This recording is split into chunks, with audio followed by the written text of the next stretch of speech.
인간은 사회적 동물이라고 표현한 아리스토텔레스의 말처럼 우리는 끊임없이 타인과의 상호작용을 통해 관계를 유지합니다.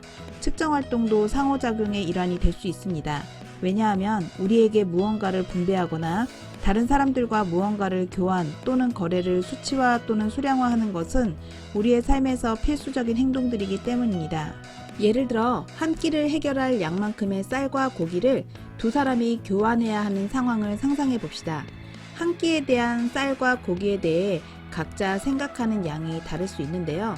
이것이 모든 사람들에게 적용이 된다면 물건에 대한 가치 판단이 어려울 수 있고 갈등의 원인이 될 가능성이 클 것입니다. 따라서 합의를 통해 각각에 대한 기본 단위를 정해야 하는 것입니다. 측정은 개인 간 거래를 하는 데에도 필요하지만 개인과 국가 간에도 이루어질 수 있고 더 나아가 국가 간의 교역에도 이루어지기도 합니다. 이 과정에서 단위는 점점 더 세분화되었고 그 단위를 측정하는 도구들도 정밀해지게 되었습니다. 결국 단위의 발전 과정은 인류의 역사와 함께한다고 해도 과언이 아닐 것입니다. 그럼 기준이 되는 단위를 정하기 위해 초창기 인류는 어떤 도구와 기준을 사용하였을까요? 지난 시간에 말씀드렸다시피 길이와 관련된 측정은 신체를 이용한 경우가 많았습니다. 그리고 곡식과 같은 세금 등을 거두기 위해 부피나 무게 등을 측정할 때에는 저울추와 양팔저울을 이용하였다고 합니다. 지금까지 알려진 가장 오래된 도량형기는 이집트에서 발견된 약 9,000년 전 석회암으로 만들어진 저울추와 약 7,000년 전 석회암으로 만들어진 양팔저울이라고 합니다. 그러나 최근에 우리나라 강원도 정선 매둔동굴에서 후기 구석기 시대에 해당되는 약 29,000년 전 무렵 사용한 것으로 추정되는 그물추도 발견되었다고 합니다. 어쨌든 공동체 생활을 하고 의사소통이 가능해지면서 인류는 신체와 주위에서 쉽게 구할 수 있는 재료인 원시적인 도구를 통해 단위를 설정하여 측정을 시도하였는데요. 이는 많은 문제점을 야기하였습니다. 이번 시간의 핵심은 이러한 원시적인 도구로 단위를 설정하고 측정하였을 경우 발생하는 문제점을 생각해보고 이를 보완할 수 있는 좋은 척도와 단위가 되려면 무엇을 갖춰야 할지 생각해보는 것입니다. 신체 사이즈의 경우 사람마다 다르기 때문에 무엇을 측정하고자 할 때 사람에 따라 길이가 달라지게 됩니다.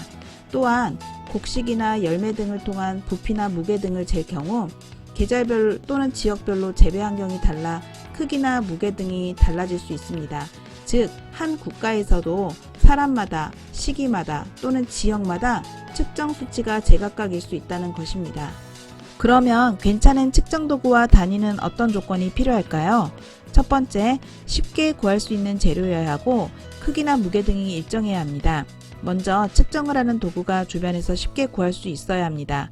그러나 곡식과 열매를 척도라는 경우 같은 쌀이라 할지라도 크기와 모양이 약간씩 다르기 때문에 이런 경우 같은 시기에 수확한 재료의 평균 크기를 설정할 필요가 있습니다. 두 번째는 오랜 시간이 지나도 변질되지 않아야 합니다. 서아프리카의 가나, 토고, 코트디부아르에 살고 있는 아칸족은 처음에 씨앗, 돌 등을 저울추로 사용하다가 중세 때 이슬람 상인들과 교역하면서 정사면체 또는 원뿔 모양의 금속추를 사용하였다고 합니다. 그러나 철과 같은 재질의 도구는 오랜 시간이 지나면 녹이 슬거나 변질될 수 있고 그러면 시간이 지날수록 측정값이 다르게 나타날 수 있기 때문에 이러한 점을 보완할 수 있어야 합니다. 세 번째는 사용하기에 적절한 크기여야 합니다. 측정 도구는 재료가 측정하려는 규모의 적절한 크기여야 쓰임새가 좋습니다. 예를 들어 1000cm의 길이를 재는데 1cm나 10cm의 재료보다 100cm의 길이가 적당하듯이 사용하려는 규모에 맞게 단위 길이인 재료를 선정해야 합니다. 네 번째는 많은 사람이 신뢰를 할 수 있어야 합니다.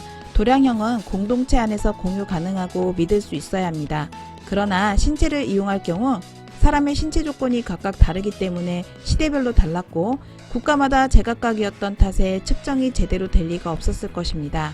이를 보완하기 위해서는 각자의 전통을 인정하고 그에 대한 적절한 타협을 하여 모두가 신뢰할 수 있는 표본을 만들 필요가 있습니다. 이 외에도 더 생각해보면 다섯 번째는 단위의 모임, 다시 말해 단위계가 해당 시대의 과학이나 기술의 수준에 적합해야 합니다. 과학 수준에 비해 척도가 부실하면 과학 발전이 저해되는 것은 명백할 수밖에 없기 때문입니다. 마지막으로 기본 단위와 보조 단위와의 관계가 십진법이고 쉽게 계산이 가능해야 합니다.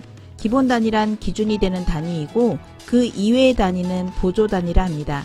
예를 들어 길이의 기본 단위를 1m라고 한다면 기본 단위보다 더 큰 단위는 1km가 있고 더 작은 단위는 1cm, 1mm가 있는데요. 여기서 1km, 1cm, 1mm는 보조 단위가 됩니다. 여기서 더 보완할 측정 도구와 단위의 조건은 무엇이 있을지 여러분도 한번 생각해 보세요. 감사합니다.